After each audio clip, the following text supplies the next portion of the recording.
Bismillahirrahmanirrahim. Assalamualaikum warahmatullahi wabarakatuh.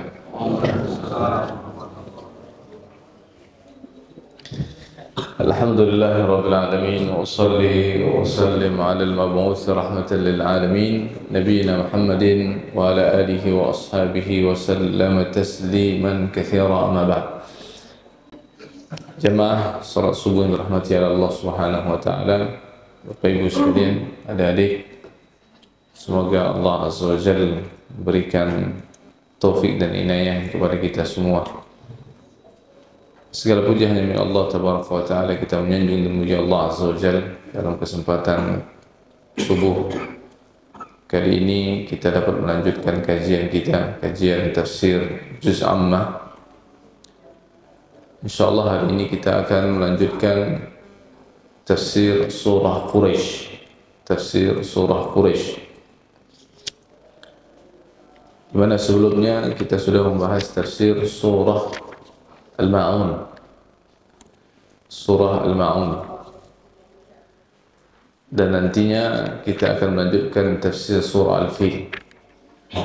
Tafsir surah Quraisy, dia merupakan surah Makkiyah. Dia merupakan surah Makkiyah yang terdiri dari 4 ayat, di mana surat Quraisy ini ada kaitannya dengan surat sebelumnya, yaitu surat Al-Fil. Ya, surat Al-Fil. Surat sebelumnya adalah surat Al-Fil. Dan insyaallah ta'ala kita akan membahas surah Al-Fil, yang mudah-mudahan pada pertemuan selanjutnya. Surah Al-Fil, kita mengetahui Allah Tabaraka wa Ta'ala menghancurkan pasukan Abraha, pasukan gajah yang didatangkan dari negeri Yaman. Di dalam surah Al-Fil, Allah Azza wa Jalla menjelaskan tentang nikmat yang begitu besar Allah Azza wa Jalla berikan kepada orang-orang kufar Quraisy. Di antara nikmat yang terbesar tersebut, Allah Tabaraka wa Ta'ala melindungi rumahnya, Ka'bah, di mana Ka'bah merupakan rumah Allah Subhanahu wa Ta'ala yang sangat diistimewakan dan diagungkan oleh orang-orang kufar Quraisy. Walaupun mereka kufar, walaupun mereka jahiliyah, tetapi mereka betul-betul mengagungkan Ka'bah, memuliakan Ka'bah, karena baqaya, karena sisa-sisa dari syariat Nabiullah Ibrahim masih mereka pegang, sehingga Allah Subhanahu wa Ta'ala menjaga Ka'bah tersebut dan mereka memuliakannya. Nah, di surat Quraisy ini Allah Subhanahu wa Ta'ala kembali menjelaskan kepada mereka yang menyaksikan bacaan surat Quraisy ini, itu kepada orang kafir Quraisy. Allah Tabaraka wa Ta'ala kembali menjelaskan kepada mereka nikmat yang begitu besar yang Allah Azza wa Jalla berikan. Di antara nikmat tersebut adalah Allah Tabaraka wa Ta'ala menjadikan mereka, negeri mereka, perjalanan mereka dalam kondisi aman. Perjalanan mereka ke negeri-negeri yang lain, yaitu ke negeri Yaman pada musim dingin dan ke negeri Syam pada musim panas. Jadi orang-orang kufar Quraisy, Bapak Ibu sekalian rahmatullah azza wa jalla, ya, penghasilan mereka adalah, atau pekerjaan mereka adalah berdagang. Pekerjaan utama, ya, orang-orang kufar Quraisy yang tinggal di kota Makkah, mereka berdagang. Mereka berdagang. Sementara orang-orang, ya, Arab yang ada di kota Madinah atau kaum Al-Ansar, pekerjaan mereka adalah bertani, bercocok tanam. Di dalam ayat ini Allah Subhanahu wa Ta'ala menyebutkan nikmat yang begitu besar. Mereka bepergian di musim dingin ke negeri Yaman untuk memperoleh, untuk menghasilkan, untuk mengambil buah-buahan atau tumbuh-tumbuhan hasil daripada pepohonan, maka dalam kondisi aman, pulang dalam kondisi aman. Dan ke negeri Syam juga demikian. Mereka juga berangkat ke negeri Syam pada musim panas dan juga mereka dalam kondisi aman. Nah, setelah terjadinya dihancurkannya itu pasukan Abraha, orang-orang kufar Quraisy semakin dimuliakan oleh bangsa Arab yang lain. Kita tahu bahwa bangsa Arab ini memiliki berbagai macam kabilah, berbagai macam suku. Dan bangsa Arab yang suku yang paling istimewa adalah suku Quraisy. Bangsa Arab yang suku yang paling istimewa, yang dimuliakan, yang memiliki martabat yang mulia, dan mereka yang menjaga Ka'bah adalah suku Quraisy. Sehingga ketika terjadinya pasukan Abraha ingin menghancurkan Ka'bah, lalu diporak-porandakan oleh Allah Subhanahu wa taala dengan burung ababil, tentara Allah Azza wa Jalla, maka Allah Subhanahu wa taala memenangkan rumahnya atau dijaga rumahnya, sehingga membuat suku Quraisy pada waktu itu amat sangat dimuliakan. Bahkan kemanapun mereka berada, kemanapun mereka pergi, mereka akan dimuliakan dan dihormati dan disegani.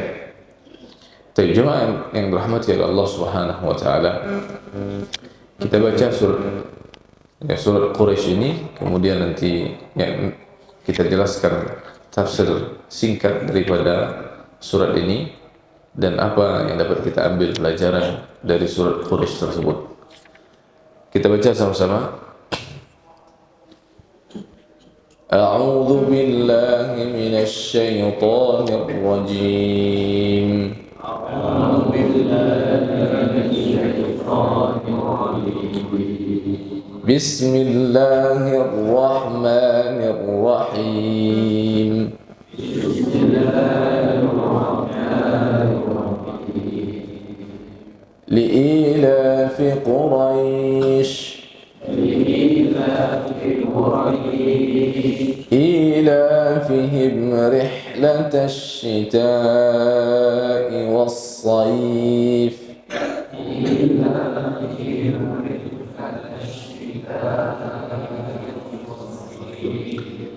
فليعبدوا رب هذا البيت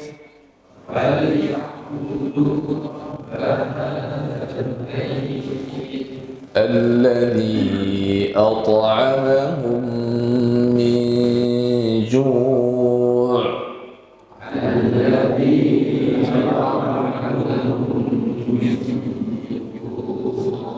وآمنهم من خوف.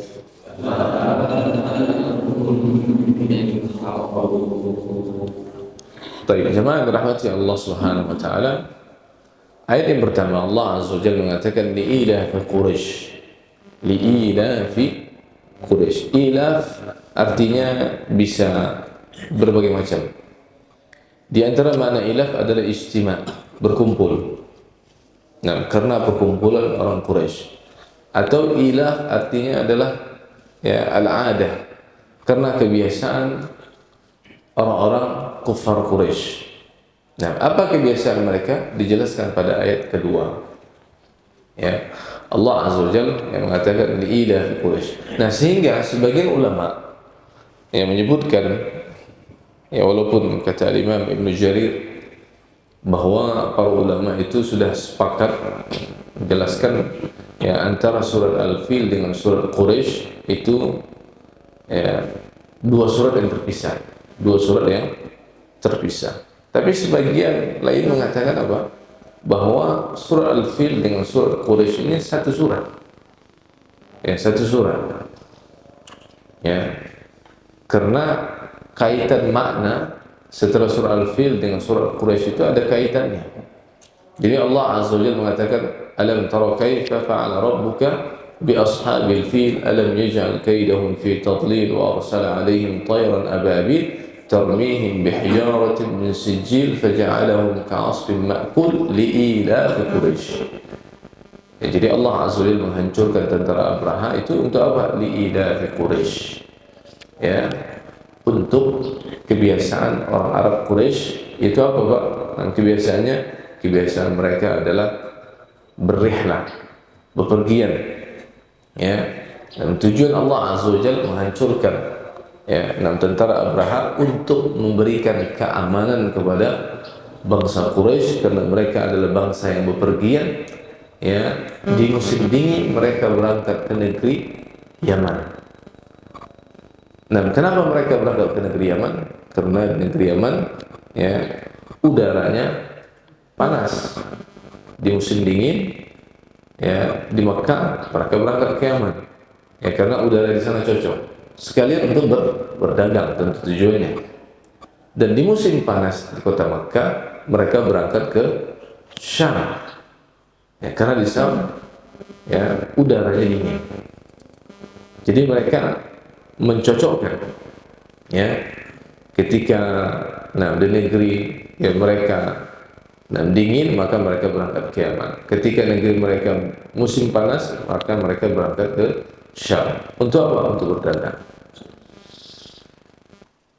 Kemudian Allah Subhanahu wa taala menjelaskan ya ilafihim rihlatasy syita'i was-shaif. Itu kebiasaan mereka adalah rihlatasy syita'i was-shaif. Rihlah, bepergian di musim dingin dan di musim panas. Ya. Untuk apa? Untuk berdagang. Ya, hasil dagangan mereka kemudian dijual di sana, di negeri Yaman atau di negeri Syam. Kemudian apa yang ada di negeri Yaman dari tumbuh-tumbuhan, biji-bijian mereka bawa ke Makkah untuk menjadi perbekalan mereka dan mereka jual di Makkah. Apa yang ada di negeri Syam dari buah-buahan mereka juga bawa ke Makkah untuk dijual kembali. Inilah kebiasaan orang Arab atau bangsa Quraisy ya sebelum datang Nabi Muhammad SAW dan ketika datang Nabi Muhammad SAW. Tapi jemaah yang dirahmati oleh Allah Azza wa Jalla ya. Kemudian Allah Subhanahu wa taala mengatakan, setelah Allah Azza wa Jalla menjelaskan kepada mereka nikmat yang begitu besar, Allah berikan keamanan kepada mereka, jaminan keamanan kepada mereka, Allah hanya satu meminta kepada mereka.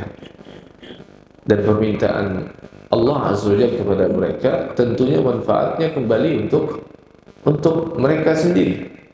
Ya, sebagaimana Allah Subhanahu wa taala meminta kepada kita ya untuk senantiasa taat kepadanya, maka ketaatan yang kita lakukan kembalinya kepada kita sendiri, kembali kepada manusia itu sendiri. Apa kata Allah Azza wa Jalla pada ayat yang ketiga? فَلْيَعْبُدُوا رَبَّ هَذَا الْبَيْتِ. Maka hendaklah kalian atau maka hendaklah mereka bangsa Quraisy itu menyembah Rabb hadzal bait. Rabb Tuhan ya. Rabb hadzal bait yaitu Tuhan yang memiliki rumah ini. Yaitu apa? Tuhan yang memiliki Ka'bah. Di sini Allah Subhanahu wa taala perintahkan kepada mereka dengan begitu banyak nikmat yang telah Allah Azza wa Jalla berikan kepada mereka, ya, bentuk rasa syukur. Ya, bentuk rasa syukur. Ya, sebagai bentuk rasa syukur mereka kepada Allah Subhanahu wa taala atas nikmat yang Allah Azza wa Jalla berikan kepada mereka setelah dihancurkannya, diporak-porandakannya pasukan Abraha. Kemudian Allah Azza wa Jalla jamin ya, keamanan untuk mereka untuk bepergian ke Yaman, ke Syam. Maka kata Allah Subhanahu wa taala, "Falyabudu rabb hadzal bait." Maka hendaklah mereka beribadah kepada Tuhan yang memiliki rumah ini, yaitu Allah Tabaraka wa taala. Baik, jemaah sekalian Allah Azza wa Jalla, apa makna daripada ibadah? Ibadah adalah at-tadallul wal khudu' lillah Azza wa Jalla. Ibadah merupakan seseorang merendahkan dirinya, ya, dan tunduk hanya kepada Allah Azza wa Jalla. Ya, diiringi dengan mahabbatan wa ta'zima. Ya, seseorang merendahkan dirinya dan tunduk kepada Allah Azza wa Jalla diiringi dengan kecintaan dan pengagungan kepada Allah Subhanahu wa taala. Itu dimaksudkan dengan ibadah. Ya, harus diiringi dengan apa? dengan mahabbah, dengan rasa cinta kepada Allah Azza wa Jalla, dan ta'ziman, dan harus diiringi dengan pengagungan kepada Allah Azza wa Jalla. Karena tidak mungkin seseorang dikatakan betul-betul melaksanakan ibadah kepada Allah Subhanahu wa taala sementara ibadah yang dia lakukan itu tidak didasari dengan cinta. Tidak didasari dengan cinta kepada Allah yang memerintahkan dia untuk beribadah. Kemudian yang kedua adalah tidak didasari kecintaannya untuk melaksanakan ibadah tersebut. Begitu juga seseorang tidak dikatakan betul-betul beribadah kepada Allah Azza wa Jalla kalaulah dia tidak mengagungkan Allah Subhanahu wa taala dan tidak mengagungkan bentuk ibadah yang Allah Azza wa Jalla perintahkan. Seperti misalkan seseorang ketika melaksanakan sholat, mengapa Nabi yang mulia alaihi salatu wassalam memerintahkan kepada kita untuk betul-betul memperhatikan urusan sholat itu. Di samping sholat dia merupakan amalan yang pertama yang akan dihisab oleh Allah Subhanahu wa taala. Ketika pelaksanaannya harus betul-betul kita memperhatikan. Allah Azza wa Jalla menyebutkan dalam banyak ayat hendaknya orang yang melaksanakan sholat itu khusyuk. Nabi SAW juga menjelaskan hal itu dalam banyak hadisnya bahwa orang yang dikatakan betul-betul sholat itu adalah orang yang bisa melaksanakan kekhusyuan.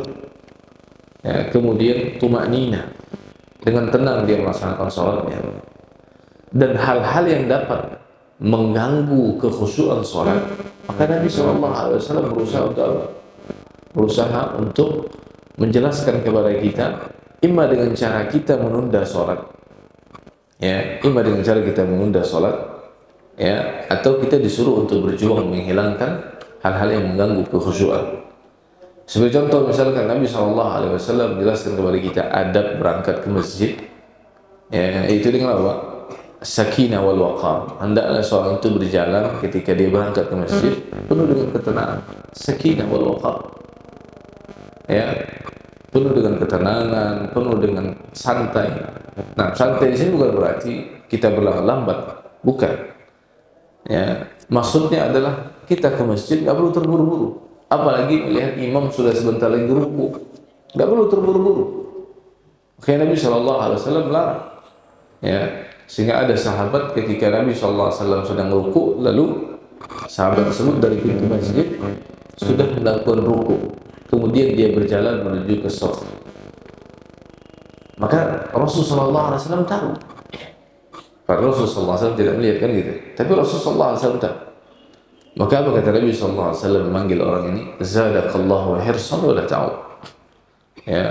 Semoga Allah Subhanahu wa taala menambahkan semangat untukmu, tapi jangan engkau lakukan lagi, kata Nabi SAW. Berapapun dari sholat yang engkau dapatkan dengan imam, maka itulah sholatmu. Kalau memang sekiranya kurang, maka lanjutkan, kata Nabi SAW. Maka sempurnakan. Jadi nggak perlu terburu-buru. Karena terburu-buru ini menyebabkan hati seseorang tidak lagi bisa konsentrasi 100% untuk melaksanakan ibadah kepada Allah Azza wa Jalla berupa salat. Begitu juga yang sering kita sampaikan tentang masalah hadis, misalkan hadis tentang ketika sudah dihidangkan makanan, maka hendaknya kita menyelesaikan makan terlebih dahulu sebelum melaksanakan salat. Padahal sudah dikumandangkan, misalkan sudah dikumandangkan iqamah, dan makanan sudah dihidangkan, sudah disiapkan untuk kita, maka disuruh makan terlebih dahulu sama Nabi SAW. Bukan disuruh kita apa? Segera ke masjid, bukan. Suruh segera ke masjid, perintah Rasulullah SAW. Tetapi kalau sudah beradu antara perintah ke masjid dengan datangnya makanan, antara melaksanakan sholat dengan datangnya makanan, maka makan terlebih dahulu. Mengapa? Supaya ketika di dalam sholat kita nggak lagi memikirkan urusan apa? Urusan makan. Demi apa? Demi kesempurnaan sholat, demi kekhusyuan sholat. Nabi SAW dalam kesempatan yang lain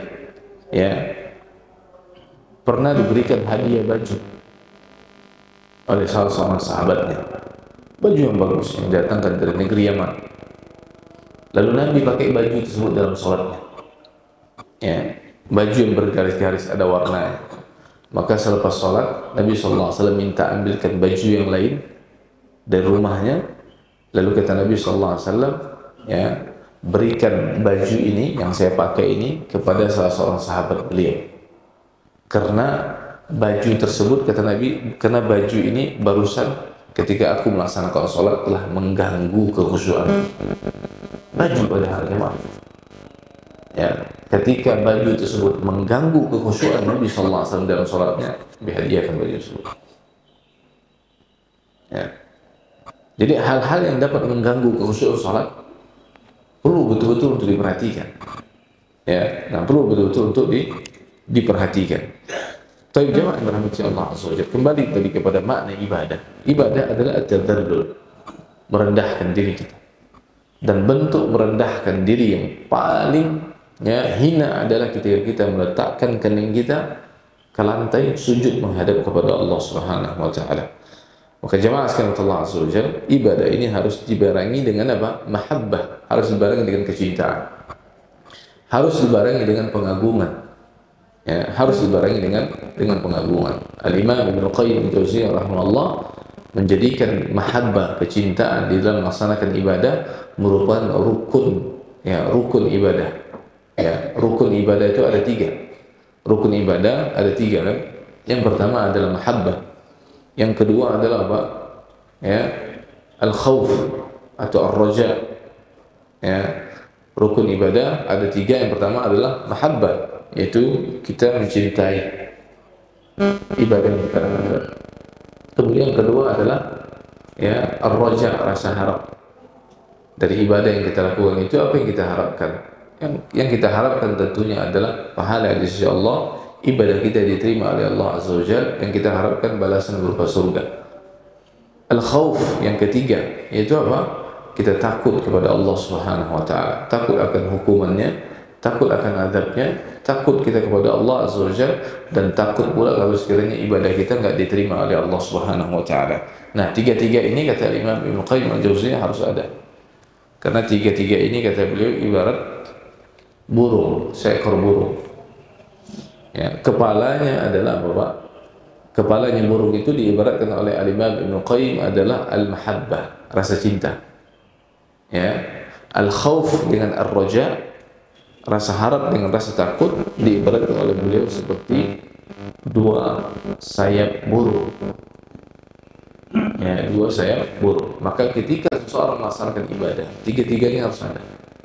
Rasa cinta harus ada, rasa takut juga harus ada, rasa harap kepada Allah Azza wa Jalla harus ada berbareng. Kemudian kata beliau, bila mana kepala burung telah terputus dari lehernya, apakah burung itu akan masih hidup? Tentunya tidak. Apakah burung itu akan berguna? Tentunya tidak. Begitu pula lah ketika seorang melaksanakan ibadah tanpa dasar dengan cinta, maka ibadah tersebut tidak lagi berguna. Ya, ibadah tersebut tidak lagi berguna. Seorang beribadah karena keterpaksaan. Seseorang melaksanakan sholat karena terpaksa. Bukan didasari dengan rasa cinta dia kepada ibadah yang Allah Azza wa Jalla wajibkan kepadanya. Bukan didasari dengan rasa cinta dia kepada Allah karena Allah yang memerintahkan dia untuk melaksanakan sholat. Enggak ada rasa cintanya. Ya, berdirinya dia seperti berdirinya orang-orang munafik. Ya, yura'unan nas. Ya, yaitu mereka beribadah kepada Allah Subhanahu wa taala, berdirinya dia dalam melaksanakan sholat itu apa? Usada, dalam kondisi malas. Yura'unan nas, apalagi dibarengi dengan rasa ya riya, niatnya riya, bukan karena Allah Subhanahu wa taala. Tapi jemaah yang dirahmati Allah Azza wa Jalla, itu ya ibadah. Ya. Dan ibadah menurut definisi Imam atau Syekhul Islam Ibn Taimiyah, kalau salah pernah saya bikin sini atau mungkin belum. Nah, ibadah menurut definisi Syekhul Islam Ibn Taimiyah rahimahullah, ibadah itu kata beliau ismun jami', ya, setiap nama ya, yang mencakup likulli ma yuhibbuhu Allah wa yardah. Setiap nama yang mencakup apa saja yang dicintai oleh Allah dan diridhoi olehnya. Ya. Jadi setiap nama yang atau setiap ibadah ya, atau setiap pekerjaan yang dicintai dan diridhoi oleh Allah Subhanahu wa taala, baik itu perbuatan ataupun baik itu perkataan ataupun perbuatan. Baik itu perkataan ataupun perbuatan. yang tampak ataupun yang tidak tampak.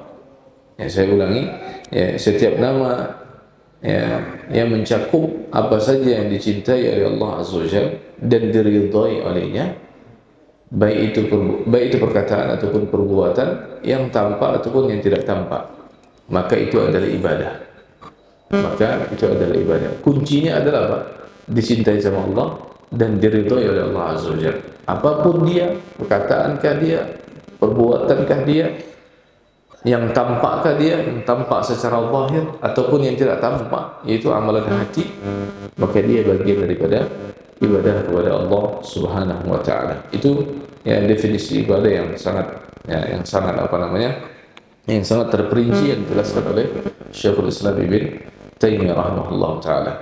Nah, di dalam ayat ini Allah Azza wa Jalla perintahkan ya orang kafir Quraisy yang belum beriman kepada baginda Rasulullah sallallahu alaihi wasallam dengan nikmat yang Allah Azza wa Jalla sebutkan tadi, ya, mereka bebas melaksanakan pergi ya ke negeri Yaman, ke negeri Syam di musim dingin, ke negeri Yaman di musim panas, ke negeri Syam untuk melakukan perdagangan.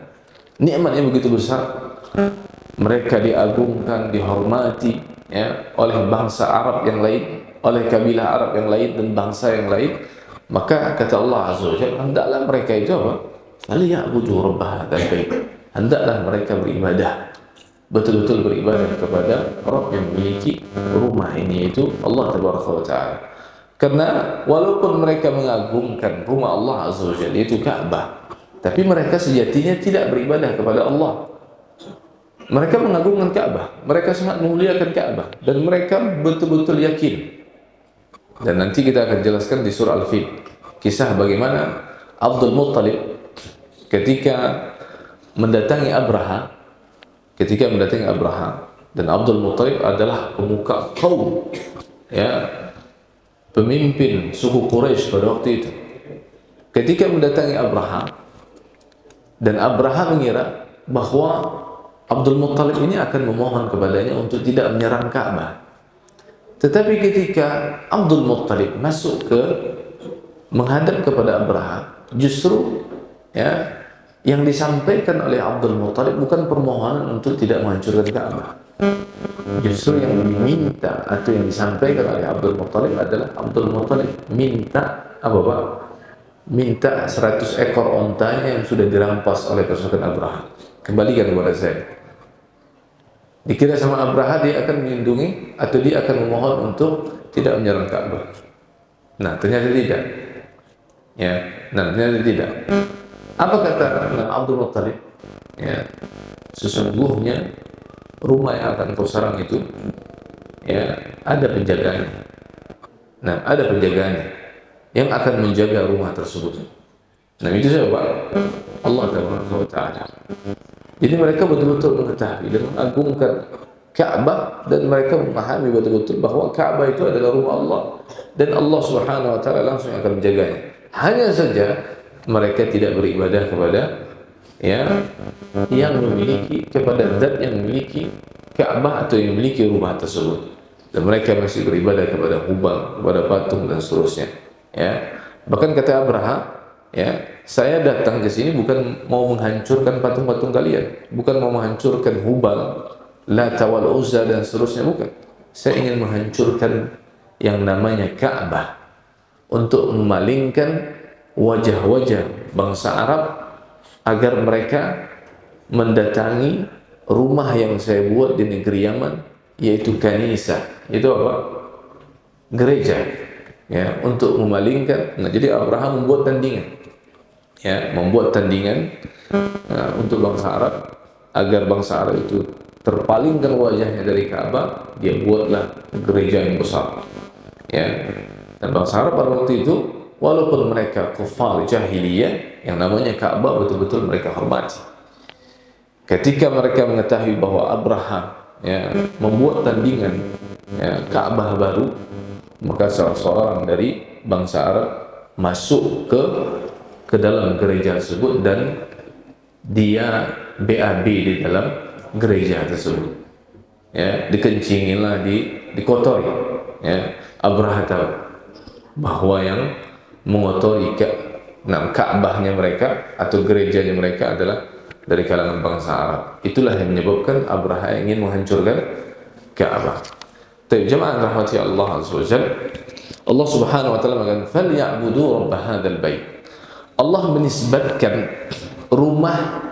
menisbatkan dirinya kepada rumah tersebut. Rumah itu Ka'bah. Nah, kata para ulama, tidaklah ketika Allah menisbatkan dirinya ke sesuatu, ke sesuatu, melainkan sesuatu itu adalah apa? Tashrifan wa ta'ziman, sebagai bentuk pengagungan kepada sesuatu tersebut. Allah nisbatkan Rabb hadzal bait, Rabbul bait, Rabbnya rumah atau pemilik rumah itu, ataupun pemilik rumah ini. Ketika Allah Subhanahu wa taala nisbatkan zatnya kepada sesuatu, kata para ulama, ahli tafsir, melainkan sesuatu tersebut adalah sangat mulia dan sangat agung di sisi Allah Subhanahu wa taala. Dan di sini juga Allah azza wa jalla mengatakan falyabudu rabb hadzal bait. Maka hendaklah kalian menyembah kepada Tuhan yang memiliki rumah ini. Terjemahan rahmati Allah. Oleh Allah Subhanahu wa taala, kemudian Allah azza wa jalla mengatakan apa?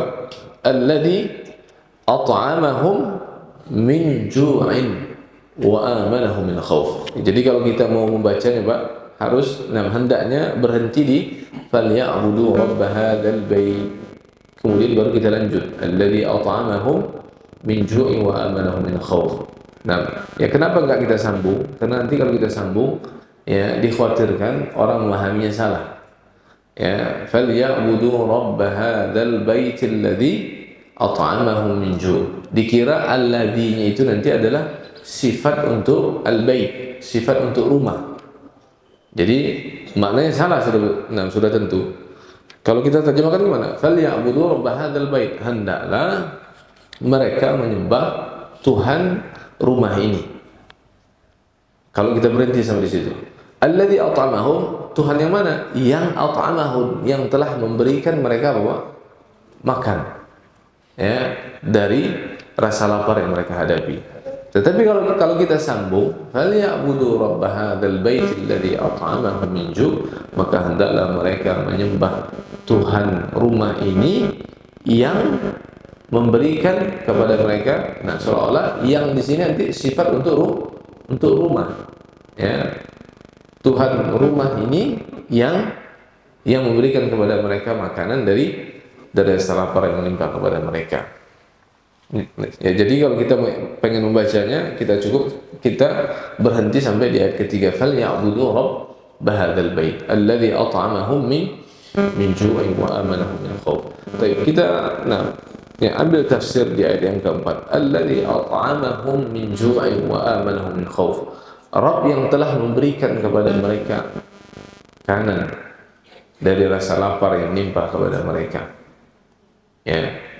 Dari rasa lapar yang menimpa kepada mereka. Wa amanahum min khauf. Dan Allah Subhanahu wa taala telah memberikan rasa aman kepada mereka dari rasa takut. Kata para ulama, dua hal ini merupakan kebutuhan yang mendasar yang dibutuhkan oleh semua manusia. Dua hal ini, yaitu apa? Dan tersedianya makanan dan jaminan keamanan. Dua hal ini merupakan kebutuhan yang paling mendasar dalam kehidupan seseorang.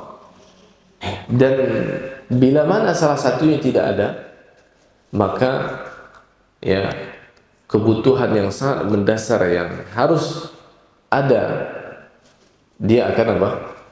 Dia akan sirna atau stabilitas, keamanan, ketentraman pada diri seseorang itu akan terganggu bila mana salah satunya tidak ada. Misalkan ketika tidak tersedia makanan, negerinya aman, tapi makanan tidak tersedia, maka ini sangat terganggu. Sebaliknya juga demikian, makanan berlimpah, tapi rasa aman tidak ada. Yang ada rasa kekhawatiran, rasa takut, baik rasa takut dari musuh dan lain sebagainya. Sehingga dua hal ini disebutkan oleh Allah SWT di dalam banyak ayat, di dalam banyak ayat. Karena dua hal ini merupakan nikmat yang paling besar di antara sekian nikmat yang Allah Azza wa Jalla berikan kepada hamba-hambanya, ya, nikmat dalam kehidupan itu tersedianya makanan sehingga membuat orang tersebut tidak lapar. Kemudian yang kedua adalah apa? Ya, jaminan keamanan, stabilitas keamanan. Sehingga dalam ayat ini pun juga menjelaskan kepada kita bahwa tidak boleh kita menciptakan apa? Gangguan. Apalagi menyebarkan berita-berita hoax yang ingin menciptakan apa? Ketidaknyamanan dan ketidakamanan. Stabilitas keamanan sebuah daerah terganggu gara-gara berita yang bohong yang disebarkan. Apalagi di zaman kita saat ini, ya, di zaman-zaman politik saat ini, ya, banyak sekali berita-berita yang tidak benar yang tersebar luas. Dari sini perlu kita untuk menyaringnya dan hati-hati dalam menyebarkannya, membicarakannya, ya, karena mengganggu stabilitas keamanan ini besar sekali dosanya. Besar sekali dosanya ketika kita menghilangkan rasa aman dari diri seseorang, apalagi dari diri seorang mukmin, besar dosanya.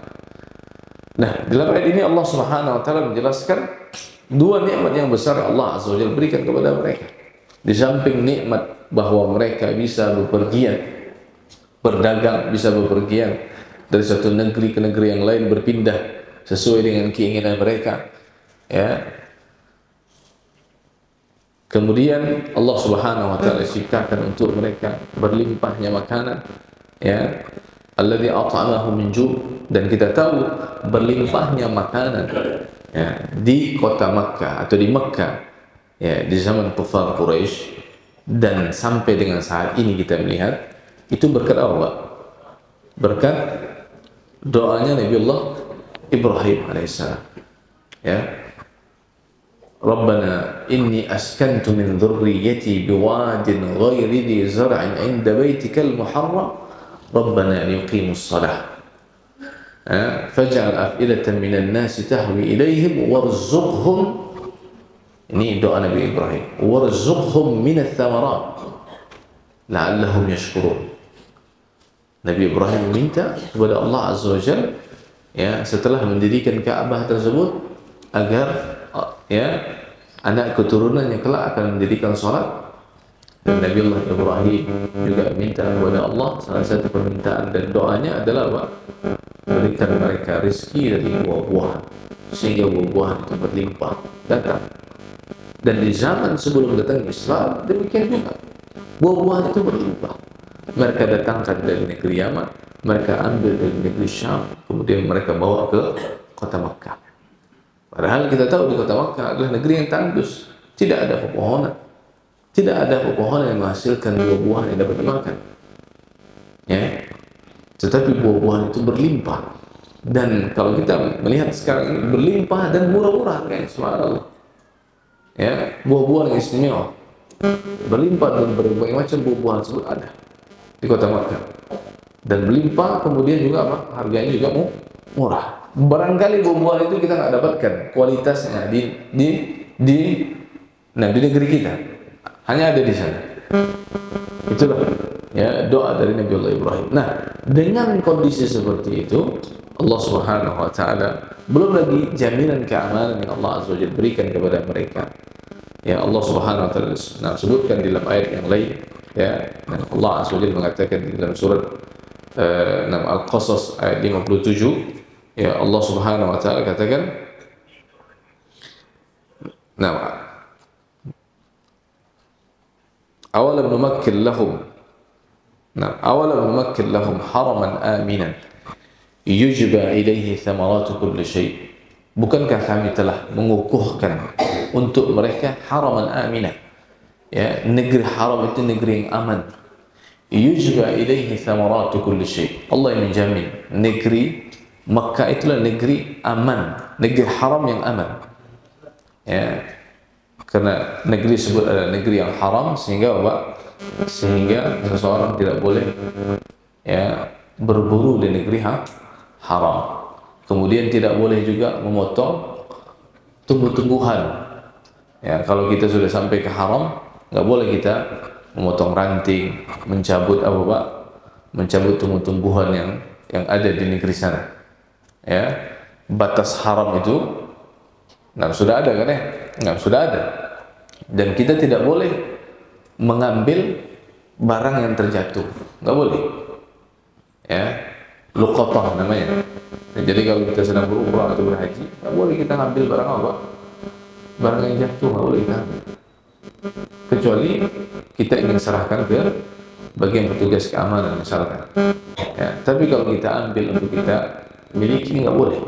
Ya, luqatahnya tidak boleh untuk diambil di negeri haram, ya, Makkah maupun Madinah, nggak boleh. Karena diharamkan oleh Allah Subhanahu wa taala, Nabi Muhammad sallallahu alaihi wasallam. Kemudian juga pepohonan juga tidak boleh kita cabut, ya. Pepohonnya kita cabut, kita patahkan rantingnya, nggak boleh. Ya, diharamkan oleh Allah Subhanahu wa taala. Kemudian juga tidak boleh kita berburu hewan-hewan yang ada di sana. Makanya kalau kita melihat burung merpati, burung lain banyak sekali banyak. Karena memang nggak boleh untuk diburu, nggak boleh itu ditangkap. Ya, nggak boleh untuk ditangkap. Ya, begitu juga ya, barang-barang yang kita dapatkan nggak boleh kita ambil. Ya, kadang kan ada orang mengambil apa? Mengambil tanah haram gitu ya, nggak boleh diambil. Nggak boleh diambil. Karena dia merupakan apa? Karena dia merupakan tanah haram yang dijaga oleh Allah Subhanahu wa taala. Bahkan ya, orang yang masuk ke sana yang belum berumrah, hendaknya dia berumrah. Ya, orang yang masuk ke sana belum pernah berihram, maka hendaknya dia berihram karena bentuk pemuliaan negeri haram. Ya, karena bentuk pemuliaan negeri yang haram. Dan keharaman kota Makkah lebih besar dibandingkan dengan keharaman kota Madinah. Dan keharaman kota Makkah lebih besar dibandingkan dengan keharaman kota Madinah. Sehingga dua tempat yang diharamkan oleh Allah Azza wa Jalla, hal-hal tadi, maka bila mana seseorang melakukan perbuatan dosa di dua tempat tersebut, maka di sisi Allah ya amat sangat besar. Di sisi Allah Subhanahu wa taala amat sangat besar. Karena dua tempat yang dimuliakan oleh Allah Azza wa Jalla, bila mana orang berbuat dosa di dua tempat tersebut, maka di sisi Allah Subhanahu wa taala amat sangat besar.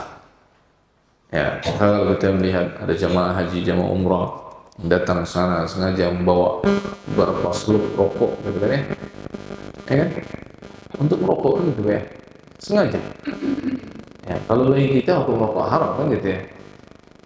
Maka hendaknya tidak melakukan hal-hal yang diharamkan oleh Allah Subhanahu wa taala. Apalagi kita sedang berada di negeri haram, di tanah haram. Baik, jemaah dirahmati oleh Allah Subhanahu wa taala. Ya. Kemudian Allah Azza wa Jalla, nah, ya tadi mengatakan allazi at'amahum min ju'in wa amanahum min khauf. Ya, Allah lah yang telah memberikan kepada mereka makanan dari rasa lapar yang menimpa kepada mereka, wa amanahum min khauf, dan memberikan rasa aman kepada mereka dari rasa takut yang menimpa kepada mereka. Nah, jemaah yang dirahmati oleh Allah Subhanahu wa taala, maka di sini ya dalam ayat ini ada beberapa faedah yang dapat kita ambil. Yang pertama adalah ya Allah Subhanahu wa taala menjelaskan kepada orang-orang kafir Quraisy tentang nikmat yang begitu besar yang Allah Azza wa Jalla berikan kepada mereka. Maka nikmat tersebut hendaknya perlu disyukuri. Nikmat tersebut hendaknya perlu disyukuri oleh mereka. Ya. Dan tentunya kita juga ketika Allah Azza wa Jalla berikan kepada kita nikmat, bentuk rasa syukurnya bagaimana? Beribadah kepada Allah Subhanahu wa taala. Bentuk rasa syukurnya adalah beribadah kepada Allah Subhanahu wa taala. Ya. Bentuk rasa syukurnya adalah beribadah kepada Allah Tabaraka wa taala. Tapi jemaah yang dirahmati Allah Subhanahu wa taala, kita sering mendengar bangsa Quraisy atau suku Quraisy. Ya, siapa mereka ini? Nah, suku Quraisy, Pak. Nah, siapa mereka ini? Suku Quraisy adalah suku yang tinggal di kota Makkah. Ya, tinggal di kota Makkah. Mereka dinamakan Quraisy Dan suku Quraisy ini yang merupakan suku yang sangat dihormati. Nabi SAW sebelum saya jelaskan kenapa mereka disebut dengan Quraisy, Nabi SAW menjelaskan dalam sebuah hadis yang diriwayatkan oleh Imam Muslim. Kata Nabi, Inna Allah istafa Kinana min waladi Ismail. Allah memilih Kinana dari anak Nabiullah Ismail, dari anak keturunan Nabiullah Ismail. Jadi kita tahu bahwa nasab Nabi kan sampai kepada siapa? Sampai kepada Nabiullah Ismail, Nabiullah Ibrahim. Jadi nasab yang disepakati oleh para ulama yang tidak ada perselisihan di sana sampai kepada Adnan. Jadi Muhammad ibn Abdullah ibn Abdul Muttalib ibn Hashim ibn Qusay, ibn Kilab ibn Murrah dan seterusnya sampai kepada Adnan. Dari Adnan sampai kepada siapa? Nabiullah Ismail ada perselisihan. Ada persisnya. Taib jemaah rahmati Allah azza wajalla. Nabi SAW juga apa? Inna Allah istafa Kinana. Allah Subhanahu wa taala memilih Kinana dari anak keturunannya Nabiullah Ismail. Wastafa Kinana min Quraisy. Dan Allah Subhanahu wa taala memilih Kinana ini dari Quraisy. Wastafa min Quraisy Bani Hashim. Dan Allah Subhanahu wa taala memilih Quraisy dari Bani Hashim. Wastafani min Bani Hashim. Dan Allah Subhanahu wa taala memilih aku dari Bani Hashim. Jadi Nabi SAW garis keturunannya adalah Abdullah bin Abdul Muttalib bin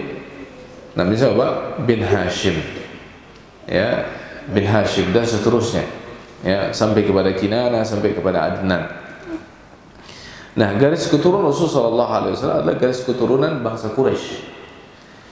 Bangsa Quraisy. Mengapa mereka disebut dengan Quraisy? Disebutkan oleh para ulama nasab.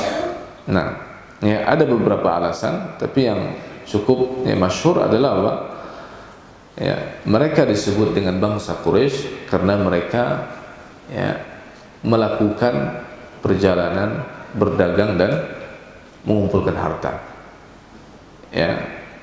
Mereka disebut dengan bangsa Quraisy karena mereka adalah bangsa yang berdagang, bangsa yang mengumpulkan harta. Sehingga mereka disebut dengan Quraisy. Ketika disebutkan fulanun yaqrishu li'iyalihi wa yaqtarish, fulan adalah apa? Yaqrishu li'iyalihi wa yaqtarish, ay yaktasib. Fulan mencari harta untuk kebutuhan anggota keluarganya, untuk melindungi anggota keluarganya. Yaqrishu artinya apa? Mencari harta, mengumpulkan harta untuk keluarganya, untuk menopang kehidupan keluarganya. Yaqrishu artinya apa? Yaktasibu, memperoleh untuk mendapatkan harta. Sehingga mereka disebutkan atau dijuluki dengan bangsa Quraisy. Siapa Quraisy ini? Siapa Quraisy ini? Sebagian ulama mengatakan Quraisy itu adalah julukan untuk An-Nadhr. An-Nadhr kakek buyutnya Nabi Muhammad SAW. Jadi An-Nadhr bin Nadhr ibn siapa lagi? Ibn Fihr ibn Ghalib, Fihr Ghalib ibn Nadhr. Jadi kakek dan seterusnya dari Nabi sallallahu alaihi wasallam telah dijuluki apa? Quraisy.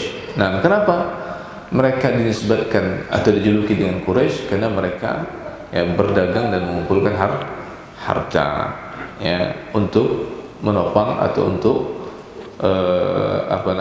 untuk menghidupi anggota keluarganya, sehingga mereka disebut dengan Quraisy. Taib jemaah yang dirahmati oleh Allah Subhanahu wa taala,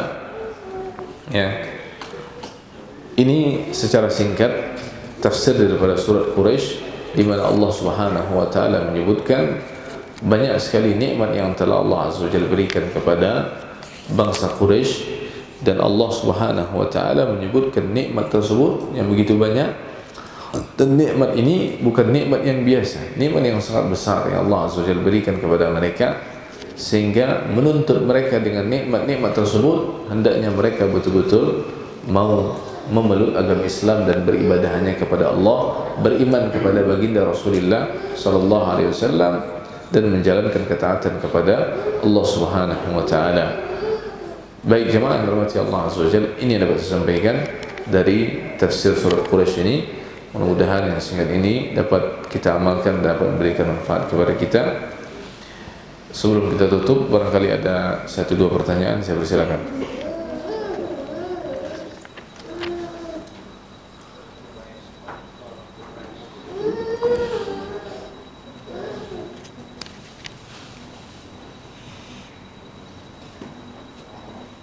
Baik, kalau tidak ada pertanyaan, kita tutup dengan doa kafaratul majlis. Subhanakallahumma wa bihamdika asyhadu an la ilaha illa anta astaghfiruka wa atubu ilaik. Tadi kan disebutkan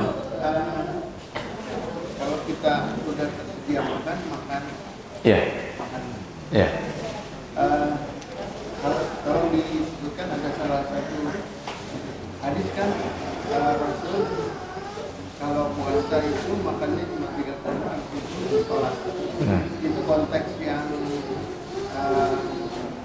makan kita makan dulu habis itu sholat itu buat apa?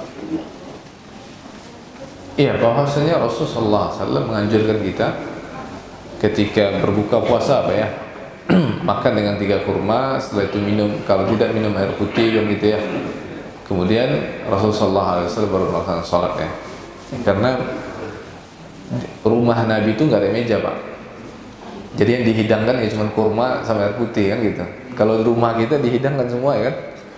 Ada kurma, ada macam-macam. Nah makan berat kan gitu Pak ya.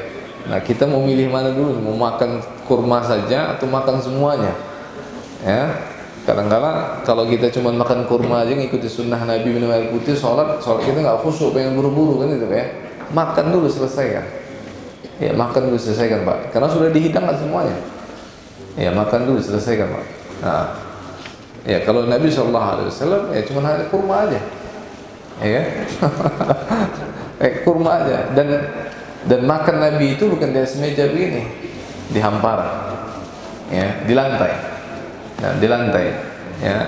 Nabi SAW kata ya, Anas bin Malik nggak pernah makan dengan apa? Dengan apa namanya? Duduk di atas meja begini, duduk di atas kursi, itu nggak pernah. Ya, Nabi SAW makannya itu di atas lantai. Ya, di atas lantai. Itu yang dilakukan oleh baginda Rasulullah SAW. Tapi bukan berarti kemudian kita tidak boleh untuk melakukan makan di atas meja, boleh. Ya, nah boleh-boleh saja. Nah kata para ulama boleh. Ya, kita makan di atas meja, di atas kursi boleh. Ya, ya tadi bahwa ya Nabi SAW menganjurkan kita untuk makan tersebut ya karena itulah sunnahnya kan gitu ya. Dan memang yang tersedia itu. Tapi kalau kita kan memang sudah tersedia semuanya. Ya, maka dalam kondisi seperti ini gimana? Kita tinggalkan dulu atau kita selesaikan dulu hajat kita selesaikan aja dulu hajat kita, apalagi dalam kondisi kita berbuka ya betul-betul lapar kan gitu ya, diselesaikan hajat kita baru kita sholat ya, baru kita sholat ya.